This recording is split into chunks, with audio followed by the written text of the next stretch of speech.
कमला की दो बहुएं थी, अनुष्का और अर्पिता।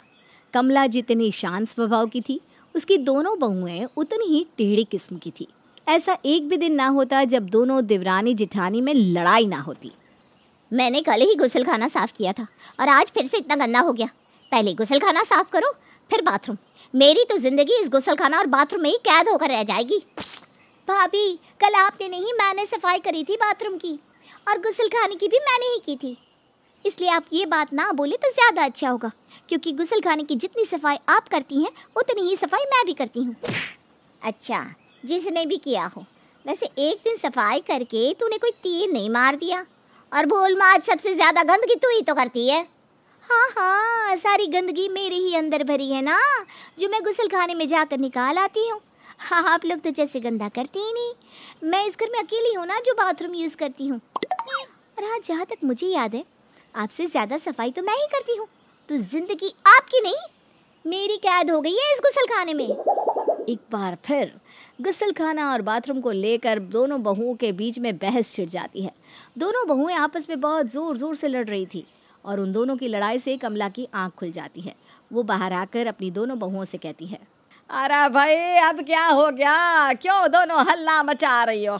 तुम दोनों के अंदर शांति नाम की कोई चीज ही नहीं है क्या? ये सब कुछ ना माँ जी आपकी वजह से हो रहा है। क्या ज़रूरत थी आपको बाथरूम और गुसलखाने को अलग करने की? एक में क्यों नहीं बनाया दोनों को?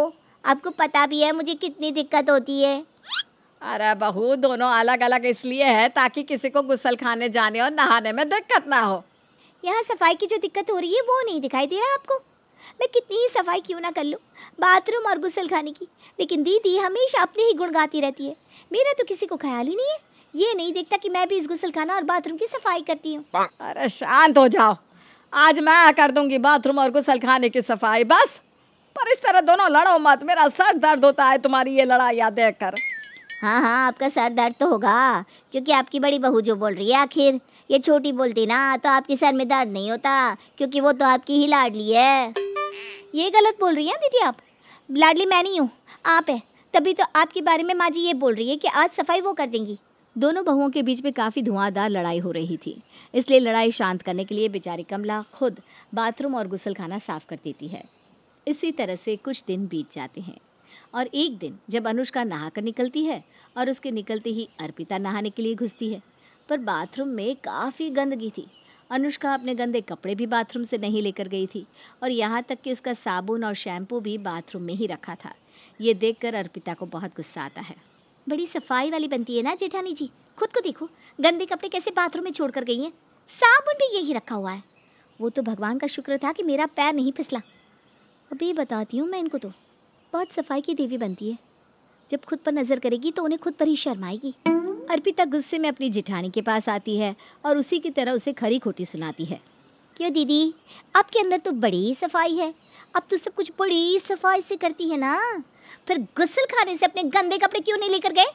अरे आपका साबुन भी बाथरूम में वैसा का वैसा ही पड़ा है। वो तो भगवान का शुक्र है कि मेरा पैर नहीं फिसला, वरना आज पता नहीं क्या से क्या हो जाता। ये सब वो जल्दी की वजह से हुआ है। अगर मैं माँ जी के गुसलखाने में जाने से पहले गुसलखाने की सफाई नहीं करती ना तो वो अलग से मुझ पर चिल्लाती।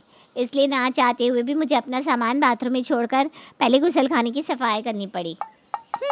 ये काम नहाने से पहले करना था ना दीदी। क्यों झूठे बहाने बना रही हो? साफ साफ क्यों नहीं कहती आप कि ये आपकी आदत है? अब अपनी आदत को भी अपनाने में कैसी शर्म। बस बहुत हो गया अर्पिता, बहुत सुन ली तुम्हारी बकवास। मैं अब एक में ही गुसलखाना और बाथरूम बनवा कर रहूँगी, फिर देखती हूँ कैसे तुम मुझसे लड़ाई करती हो। तुमसे मेरी लड़ाई ना हो इसीलिए नहाने के बाद मैंने गुसलखाना साफ़ किया, और तुम मुझसे अब भी लड़ रही हो। बाथरूम और गुसलखाना कम से कम एक में अगर हो जाएगा तो नहाने से पहले ही मैं सफाई कर लूँगी, ताकि इस तरह से तुम्हारी बकवास बातें तो ना सुनने को मिले। आज पहली बार जब अर्पिता अपनी जेठानी को खरी खोटी सुनाती है और उसकी सच्चाई पकड़ लेती है तो अनुष्का इसका गुस्सा अपनी सास पर निकालती है। माँ जी, अब बस बहुत हो गया, अब गुसलखाना और बाथरूम एक में कर दो। रोज़ रोज़ की लड़ाई से परेशान हो चुकी हूँ मैं। आप ही बताइए, गुसलखाने की सबसे ज़्यादा सफाई कौन करता है? आप जानती है ना, आज नहाने के बाद मैंने गुसलखाने की सफाई करी, फिर भी वो अर्पिता की बच्ची मुझसे लड़ाई कर रही है। पर बहू, अगर दोनों एक में ही हो गया तो तुम्हें ही दिक्कत होगी। मुझे नहीं होगी, आप कंबाइंड बाथरूम कीजिए, बाकी मैं सब मैनेज कर लूँगी। ठीक है बहू, अगर तुम इतना बोल रही हो तो मैं बाथरूम और गुसलखाने को एक ही में करवा देती हूँ, पर इसके लिए थोड़ा सा टाइम तो दो। मुझे कुछ नहीं पता माँ जी, मुझे कल के कल बाथरूम और गुसलखाना एक में चाहिए, ताकि मैं उस अर्पिता की बच्ची का मुंह बंद कर सकूं। बड़ी आई मुझसे लड़ने वाली, जब देखो तब मुझसे लड़ाई करती रहती है। अरे छोटे बड़े का तो लिहाज कर ले कम से कम। अनुष्का की जिद करने पर और घर का कलेश खत्म करने के लिए कमला अनुष्का की बात मान जाती है और गुस्सलखाना को बाथरूम में अटैच करवा देती है। कुछ दिन तक तो सब कुछ सही चलता है। दोनों चीज़ एक में होने की वजह से अब हर किसी को इंतज़ार करना पड़ता और इस तरह से हर किसी को हर काम में देरी होने लगती। अरे कौन गया है बाथरूम में? जल्दी बाहर निकलो, अगर बाहर नहीं निकले तो मेरा काम गड़बड़ा जाएगा। अरे अनुष्का बहू, मैं नहा रही हूँ, थोड़ा टाइम लगेगा। क्या टाइम लगेगा? अरे मुझे टॉयलेट जाना है, क्या करूं? माँ जी निकलो ना, मुझे बहुत जोर से आई है।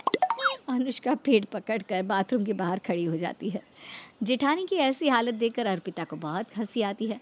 वो अपनी जेठानी से कहती है, दीदी, माँ जी ने तो आपको पहले ही समझाया था कि अगर दोनों एक में हो गया तो दिक्कत होगी, पर आपने ही माँ जी की एक नहीं सुनी और ज़बरदस्ती गुसलखाना को बाथरूम के साथ अटैच करवा दिया। अब भुगतो तो सजा। बड़ी हंसी आ रही है ना मेरी हालत देखकर, पर भूलो मत, तुम भी इसी घर में रहती हो। आज जो हालत मेरी हो रही है ना, वही हालत तुम्हारी भी होगी। जब ऐसी हालत होगी ना, तब मैं भी तुम्हारा ऐसे ही मजाक बनाऊंगी और तब मैं तुमसे पूछूंगी कि कैसा लग रहा है। दीदी, वो समय कब आएगा पता नहीं, कल किसने देखा है, पर फिलहाल तो आपकी हालत बद से बदतर हो रही है।